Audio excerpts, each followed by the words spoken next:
Okay, well, welcome, ladies and gentlemen, to our roundtable, the Money Management Roundtable, with Bendigo and Adelaide Bank as our sponsor. I'm just interested to know from the rest of you all here, how you feel about, some advisors at the moment, there's been some press about saying, we're not going near gearing or margin lending strategies at all. Clearly, yes, that's wariness going to an extreme. And I suppose I'm quite passionate about this because I absolutely agree this is for the right person trying to achieve the right goals, the right circumstances, and if it's right for them. But to say as a professional advisor, look, I don't even advise on that at all, is that really in the best interest of the client if it potentially could benefit for them, just to ignore that gearing as a strategy overall?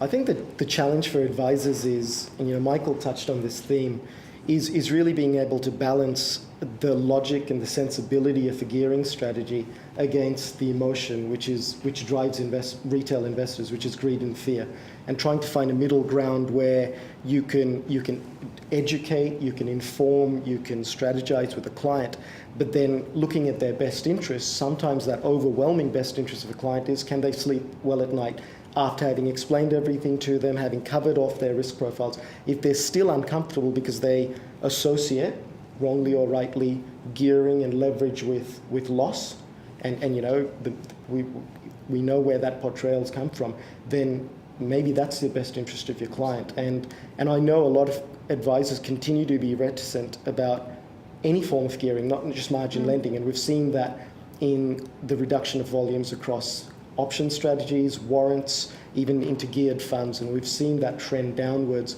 towards risk aversion. But I think Alex makes a really good point. Can you cover your best interest with your client by not advising them, or simply saying I'm not going to advise? Or the pros and cons, I guess. Yeah. That's what having the discussion. I think Andrew will agree that that any professional financial planner would never categorically say, I'm not getting involved in gearing, because people come to see you for professional financial advice, and it's part of what's on the table, and it's just all about that relationship, knowing the client.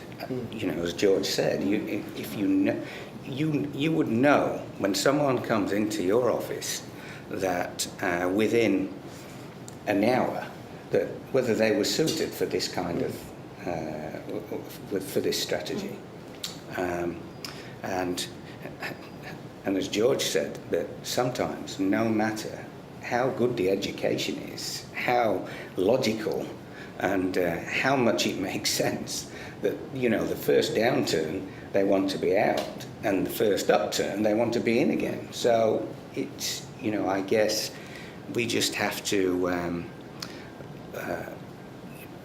learn from what's happened and know that it'll happen again.